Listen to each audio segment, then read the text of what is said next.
بسم الله الرحمن الرحيم، والصلاة والسلام على أشرف المرسلين سيدنا محمد عليه أفضل الصلاة والسلام. كل سنة وانتم طيبين وعيد سعيد علينا يا رب، وربنا يتقبل منا رمضان وصيام رمضان وقراءة القرآن يا رب، دايما متجمعين على خير وفي سلام يا رب يا رب. وصفة جديدة من وصفات بيت طمطم، أتمنى يا رب تنال إعجابكم وكل سنة وانتم طيبين. هنعمل مع بعض إيه؟ هنعمل مع بعض كحك العيد، أحلى كحك عيد من إيدك يا أمي. ربنا يخليك يا امي ويديك الصحه والعافيه، ما تحرمش منك ابدا ابدا ابدا.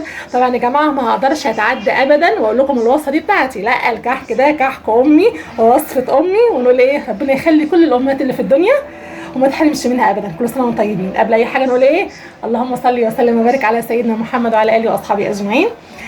كده احنا هنعمل ايه يا حبايبي؟ هنعمل 5 كيلو كحك. لا الكميه دي بالنسبه لنا كبيره قوي، انا مش عايزه اعمل لا كيلو واحد بس، خلاص هعرفك مقادير الكيلو الواحد بس، ماشي؟ طيب يا حبيبي انا محتاجه ايه؟ انا محتاجه للكيلو دقيق محتاجه له نص كيلو سمنه، دي كده حاجه مقدسه ما فيهاش فيها فصال. يبقى كيلو دقيق هنحتاج له ايه؟ نص كيلو سمنه، ماشي؟ طيب محتاجه ايه كمان؟ محتاجه له بالنسبه للحليب اللي عندي محتاجه نص كوبايه اللي هو المج 250 مللي بتاع الشاي. ومحتاجه ايه كمان؟ الكيلو اللي دي محتاجه له 3 معالق سمسم، ومحتاجه له معلقه سكر، ومحتاجه له معلقه ونص صغيرين خميره فوريه، ومعلقه صغيره بيكنج باودر، وذره ملح زي ما انتم شايفين. شوفوا انا عاملاها قد ايه، دي بالنسبه ل5 كيلو، يبقى الكيلو تبقى اي حاجه صغيره قوي على طرف المعلقه، ماشي يا حبايبي؟ طب بالنسبه للسمنه، السمنه زي ما احنا شايفين كده مع بعض اهي جامده، مش بسيح سمنه ولا اي حاجه خالص. السمن ده سمن جاموسي، انا مسيحاه زي الفل، مش انا كمان عشان مش عايزه اتخطى الحدود، ماما اللي عاملاه طبعا مسيحاه على ايديها، ربنا يديها الصحه والعافيه يا رب.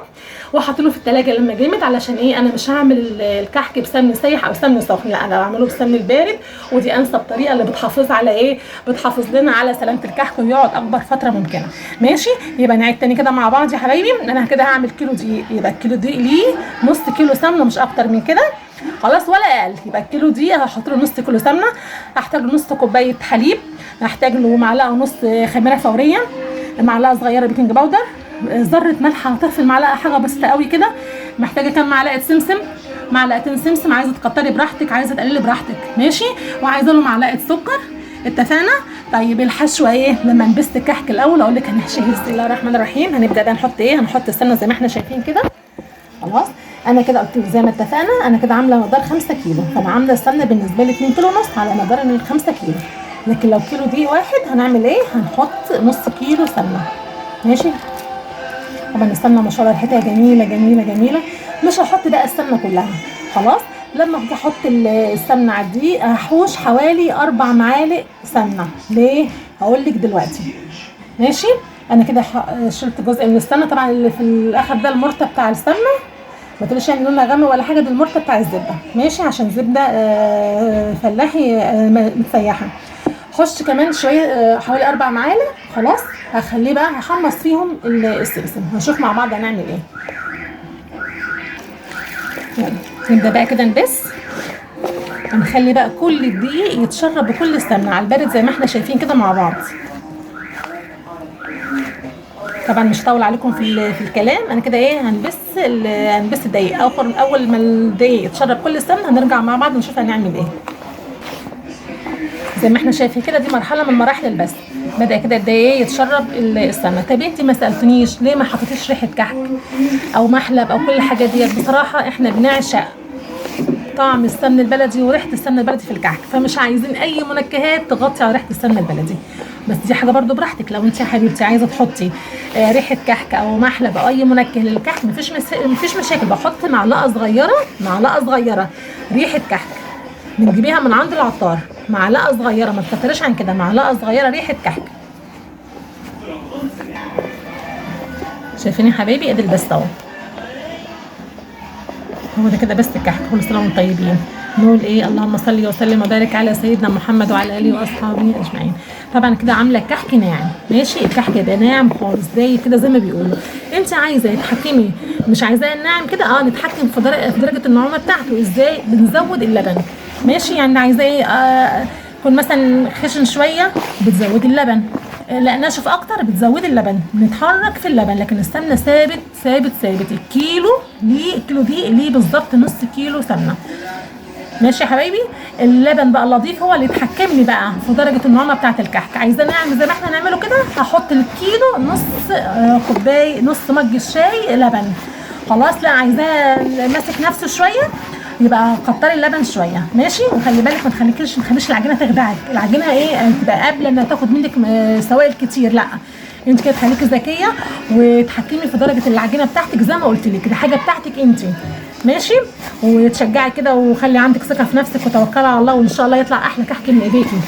نقول ايه؟ نقول اللهم صل وسلم وبارك على سيدنا محمد وعلى اله واصحابه اجمعين. نشوف كده مع بعض ملمس العجينه عامل ازاي. ما شاء الله الدقيق اتشرب السمنه، وكده كده العجينه تحس انها طريه مش محتاجه اي حاجه تاني. خلاص هما بس نلمها بشويه اللبن وخلاص على كده. الريحه بسم الله ما شاء الله جميله جميله جميله. طيب لو ظروفي بقى مش مسامحه ان انا اجيب سمن بلدي والكلام ده كله، مفيش اي مشاكل، اعملي بامكانياتك مفيش اي مشكله. وعند العطار هتجيبي منه ايه؟ ريحه سمن بلدي. ماشي يا حبيبه قلبي. كله شغال وكله بينفع، مفيش اي مشاكل تقف في وشك ابدا ابدا. قومي كده فرحي بيتك وعيالك ودخلي الفرحه جوه بيتك. كل سنه وانتم طيبين يا رب. ربنا يدعينا بخير وسلام. طيب دلوقتي بقى السمن اللي كنت حايشاه في الحله زي ما احنا شفنا مع بعض، حطيته على البوتاجاز واروح حاطه ايه بقى؟ السمسم. هحضر كده السمسم كده تقليبه في قلب ايه السمنه، تقليبه 2 3 كده. ماشي. وبعدين اروح ضيفها عليه على الدقيق والسمن اللي انا بسويهم مع بعض. ماشي يا حبايبي. كده هو كده السمسم ما شاء الله متحمص وجميل، بس انا كده برده هديله ايه؟ تقليبتين في السمنه. طعم السمسم بيفرق جامد جامد جامد، والحركه دي ما شاء الله والله بتدي طعم جميل جميل للكحك. نجرب ومش هنندم. خلاص زي ما اتفقنا كده مع بعض، قلنا الكيلو دقيق ليه نص كيلو سمنه، نص كوبايه لبن، ليه معلقتين سمسم او 3 4 زي ما انت عايزه، دي حاجه بتاعتك انت، ليه معلقه ونص صغيره خميره فوريه، ليه معلقه صغيره بيكنج باودر بذره ملح، ليه معلقه سكر. ماشي يا حبايبي. طول ما السمسم بقى كده على البوتاجاز ابدا اقلب فيه. وبست الكحك على قد ما تقدري. لو انت عندك وقت ممكن تبستيه وتسيبيه السمنه مع الدقيق مثلا ساعه او 2، مفيش اي مشاكل، النتيجه برده بتبقى ممتازه. يعني على قد ما تقدري خلي الدقيق يتشرب من السمنه.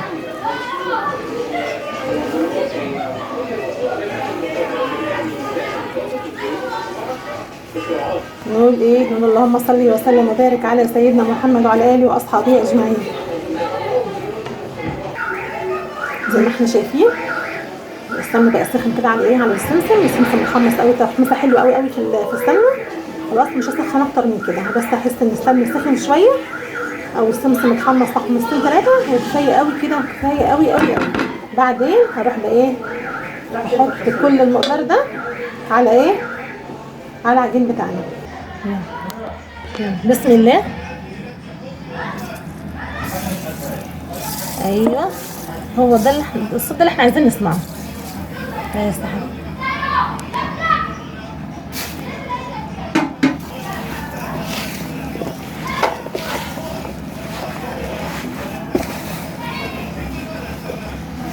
ونكمل بس تاني.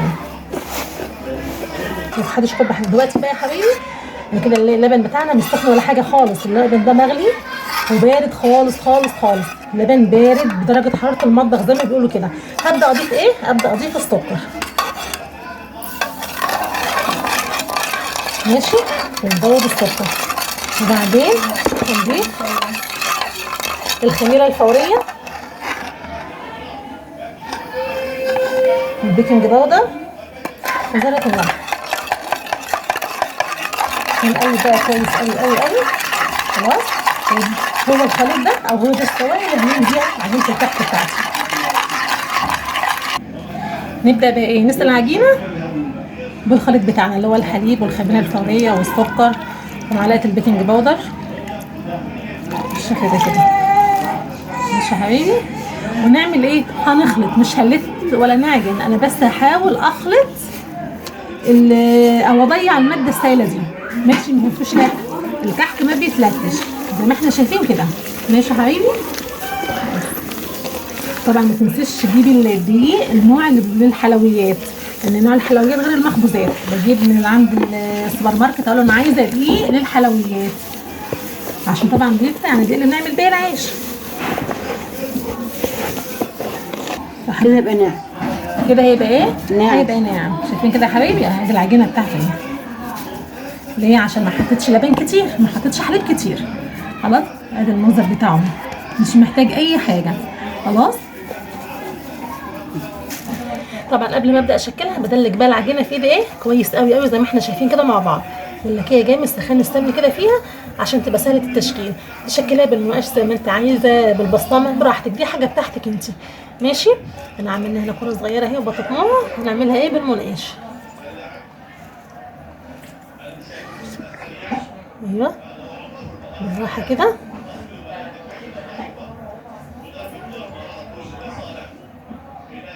ده كده بقى الهم ده. قبل ما نبدا بقى نشكلها بندلكها في ايدك كده كويس قوي قوي قوي. خلاص، وليكي بقى حريه الاختيار، شكلها بالمقاس زي ما انت عايزه، بالبسطامه براحتك. ادي البسطامه اهي زي ما احنا شايفين يا حبيبتي زي الفل. بسم الله ما شاء الله عليه، جميل جميل جميل.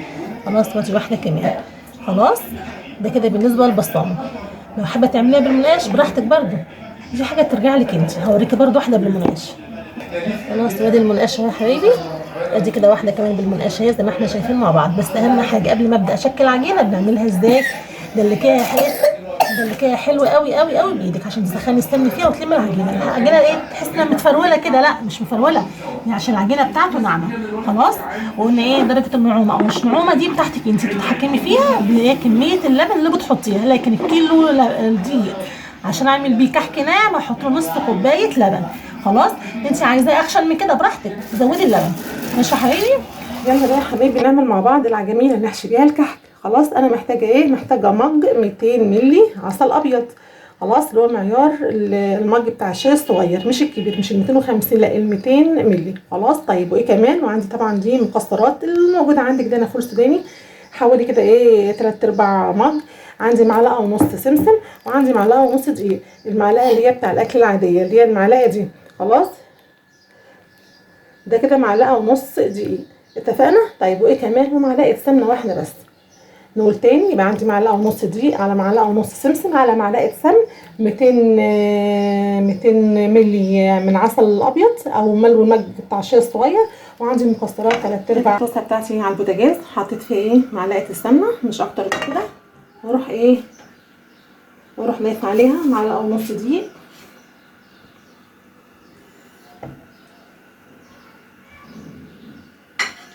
واقلب فيها كاني بالظبط بعمل بشاميل. ماشي. يبقى انا كده حطيت معلقه سمنه واحده على معلقه ونص دقيق. ماشي.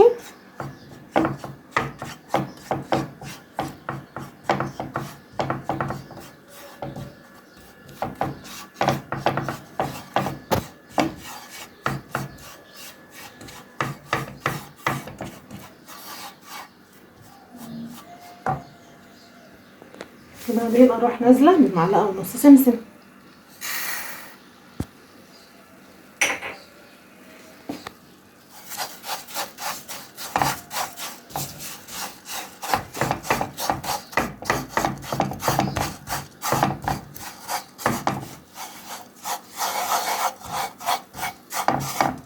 انا كده مش عامله كميه عجينيه كتير، عامله ايه حبه صغيره بس. طيب انا عايزه احشي بملبن، مفيش مشاكل. نجيب الملبن، بس قبل ما تحشي بيه تحطي عليه معلقتين 3 سمنه من اللي انت عملتيه بالكحك عشان الملبن ما ينشفش جوه العجينه لما تيجي تسويها. ماشي. طيب وبعدين ادوبك بس اشم ريحه السمن، ريحه السمسم مع الدقيق، واروح نازله بايه؟ بالمكسرات اللي عندي. زي ما قلنا المكسرات دي اي حاجه بتاعتك انت حسب الموجود. خلاص. لو ما عندكيش خالص مفيش مشاكل. انا عندي فول سوداني استخدمت الفول السوداني، عندك فستق عندك بندق، دي حاجه بقى ايه حسب ما ربنا ايه جدي يعني. ماشي يا حبيبتي؟ يبقى انا كده عملت خلاص السمنه مع السمسم والدقيق. اروح نازله بايه؟ بالفول السوداني. خلاص. انا كمان مش هديله تحميصه جامده، وبس يسخن مع ايه؟ مع بقيه الحاجات.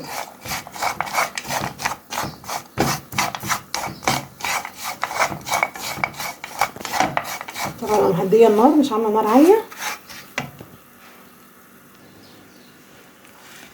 اتاكد بس ان الفرن اللي حطيته سخن مع بقيه الحاجات.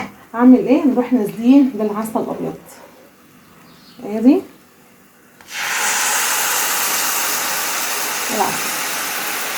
خلاص ما بخلوش يغلي كتير، هي غلوه واحده بس، وفي اول الغلوه الثانيه بروح شايلاه. انا مش عايزه العسل يعقد مع الحاجات، ولما ارجع احطه في العجين اثناء السوى ينشف. لا، هي دوبك بس غلوه واحده مش اكتر، واول في بدايه الثانيه اروح منزل شايلاه من على النار.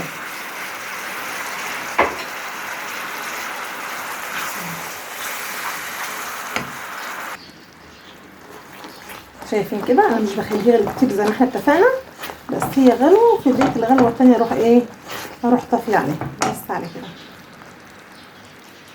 اسيبها بقى لما تبرد ونبدا نحشي بيها الكحك. ما شاء الله طريه وجميله خالص اهي. بقطعها كده خلاص وبحطها في طبق كده على جنب، علشان لما اجي استخدم العجين تبقى جاهزه معايا على طول زي ما احنا شايفين كده مع بعض. خلص بقى المقدار العجميه ده عشان مش عايزه اطول عليكم، ونرجع نشوف هنعمل ايه تاني مع بعض. اللهم بارك على سيدنا محمد. شايفين العجينه يا حبايبي بالمنظر ده كده؟ بدلكها جامد. متهيألي العجينه مفروله، لكن مجرد بس تدليك كده بسيط. خلاص بدل العجينه طريه ما شاء الله وجميله. شايفين انت عامله ازاي؟ طريه خالص وسهله التشكيل. خلاص اعمل ايه؟ اعملها بقى فوره كده ماشي، ونعمل حفره كده، واجيب قطعه العجميه اهي واروح حطاها كده ونقفل عليها. اهم حاجه مفيش اي حاجه خالص من العجميه تبقى باينه ليه، عشان ما تسحش وتنشف. بكور تاني كده. ما شاء الله العجينه طريه وجميله. خلاص نجيب بقى البسطانه بتاعتنا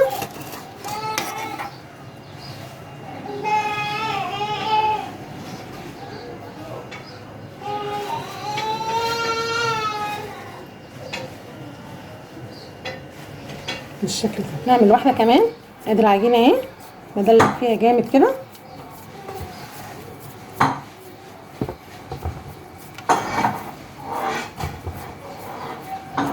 ما شاء الله جميله وطريه ازاي.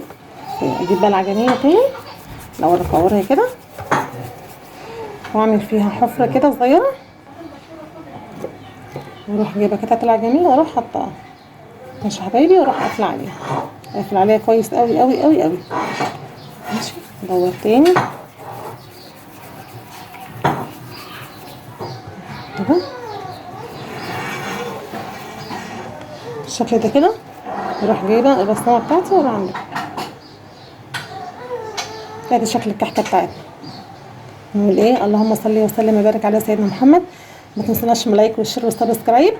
خلاص هكمل المقدار بتاعي كله ان شاء الله، وهسيبه يرتاح لمده نص ساعه مش اكتر من كده، وابدا اولع الفرن وابدا في تسويه الكحك.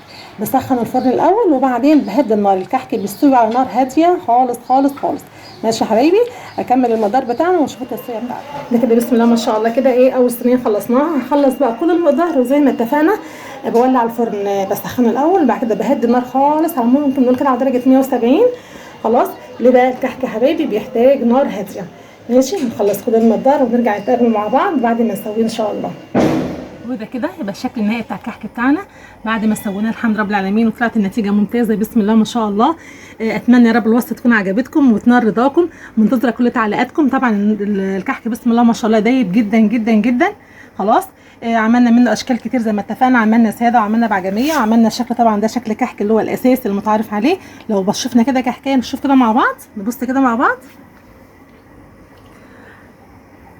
ما تنسوناش بقى من اللايك والشير والسبسكرايب، واشوفكم دايما على خير وكل سنه وانتم طيبين، والسلام عليكم ورحمه الله وبركاته.